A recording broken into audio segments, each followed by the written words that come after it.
Hello and welcome inside the Coyote Corner video blog, our weekly edition of looking at University of South Dakota athletics alongside Jay Elsen. I'm Alex Heinert talking USD football this week. The Yotes getting set to open up their Missouri Valley Football Conference season slates. Little trip to Carbondale, Illinois, Jay, to take on a very good Saluki team. Before we get to that, this has been a good chance for a bye for the South Dakota football team. A couple guys a little bit dinged up, certainly in that last game against Northern Arizona. Talk to me about how those injuries are coming along and who's going to be ready for this weekend. Well, and that's the one good thing about a bye week. It's kind of a letdown because you get into the games and then you have a break and nobody likes that. But at the same time, for this reason alone, it's advantageous. And it came at a good time for USD. They had three starters that left the game or missed the game against Northern Arizona with an injury, and Sam McLaren, the starting center, was the guy that missed. He's been battling a shoulder injury. Right. He is good to go. He's going to play this weekend. They've been doing some therapy on that to try and strengthen it up because he's had some ongoing issues with that shoulder. They think he's good to go.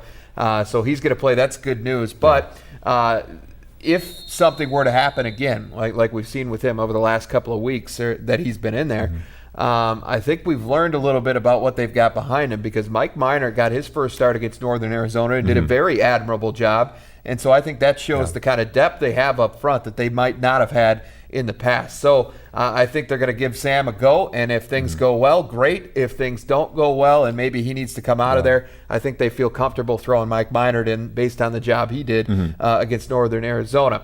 And then at running back, and we've talked at length about how deep this position is. Well, they took some hits in that last game. It's needed to be. Absolutely. Jasper Sanders went out with an AC joint issue in his shoulder. Wasn't separated, didn't need anything surgically repaired or anything like that. And so just over time, he's gotten that strengthened back up, and he's ready to go again. And that's huge because Jasper's averaging about 8 yards a carry, which is ridiculous. A very important part of this in the early part of the season, given especially how much the Coyotes like to run the football so far this year. But then Trevor Bama, his kind of backfield running mate, the guy that's basically the top two rushers on this team, both were dinged up. Sanders with the shoulder injury, and Trevor Bama went out with a minor concussion. Well, he had a little time to rest up, and the recovery for that went pretty well, it sounds like, and he too is going to go. And now, given the fact that they're both going to be out there, it's even more important because Jordan Roberts, the number 3 guy in all of this, in that backfield, he also sustained a concussion in that win over Northern Arizona. His recovery has not gone as well. They're going to leave him home. He's not even going to make the trip to Carbondale. Joe Glenn saying that the best way to recover from a concussion is rest.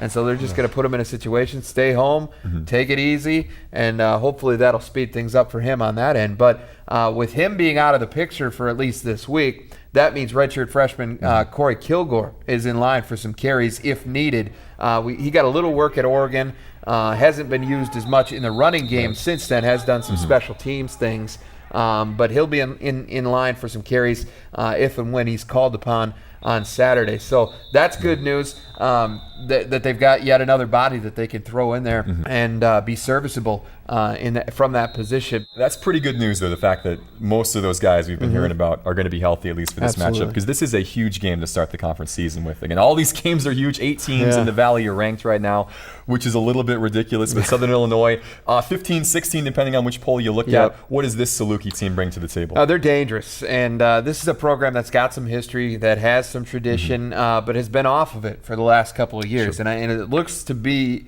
that they're starting to work their way back to some of that prominence that they've seen years back. Dale Lennon, the head coach there, former UND head coach, is doing a good job getting them back on track. And they lost both of their coordinators following last season. Bubba Schweigert's up at UND as the head coach now. Kalen DeBoer went to Eastern Michigan as their offensive coordinator. So they've had to replace both of those. Dale Lennon is actually taking over the defensive coordinating duties himself. Double dipping a little bit there. And then Bill O'Boyle is their new offensive coordinator. He's running the show on that side of the football. But they've got some weapons. Mark Ionati, their new quarterback, he's a transfer in from Eastern Michigan. He's played well here in the early part of the season. Malcolm Agnew, a running back, a transfer from Oregon State. very dangerous. He's been battling some of his own health issues. Sounds like he's going to go and everything like that, but maybe is slowed a little bit by an ankle so far early in the season. And then I think the guy that everybody needs to be aware of is the tight end, Michael Pruitt. This is a special player here, future NFL draft pick. It looks as long as things continue to go the way they have for him. He's the only tight end in Valley history to have 2,000-plus yards in receiving in his career. They love to find him and get him the football, and he loves to catch it and make plays and score touchdowns, and he's done all of that this year, including a couple of scores last week in their league opening win over Western Illinois. Yeah, he's a dangerous kid. 6'3", 250, 5 touchdowns already on the season. That's a guy that the Yotes are going to have to key on. And this is a Saluki team that's 4-1 in the year. Their only loss coming to Purdue, of all people, and they've beaten pretty much every other direction in Illinois. They've beaten Eastern, they've beaten Western, now they take on South Dakota. What do the Yotes have to do? 3 quick things to get a victory here. Well, I think first and foremost, on the offensive side, they've got to be a little bit more balanced. We've seen how effective that run game has been. That's great, but you're going to have to balance it out a little bit more. I think these Valley teams are going to make you pay for that if you can't get away from strictly running the football. So I think a little bit more balance, and that's something the coaching staff obviously is well aware of. They don't need us to tell them that, but certainly that's going to be an important part of this game. And then I think on the defensive side, first and foremost, they've got to put pressure on the quarterback. They've got to make Heinert uncomfortable. We saw them do a little bit of that against Northern Arizona. They didn't have a sack at all this season going into that game. Drew Eddings got 1, but they put some pressure on the quarterback, and you saw what resulted. They threw 3 picks. And so you can't let a quarterback get comfortable against you, especially a guy in the Valley. These guys are all good. They all deserve to be at the level that they're playing at. And so that's important as well. And then I think just limiting those mistakes and that cost them at Montana, and something that they did a better job of against Northern Arizona. Turnovers, penalties included in all this, by the way.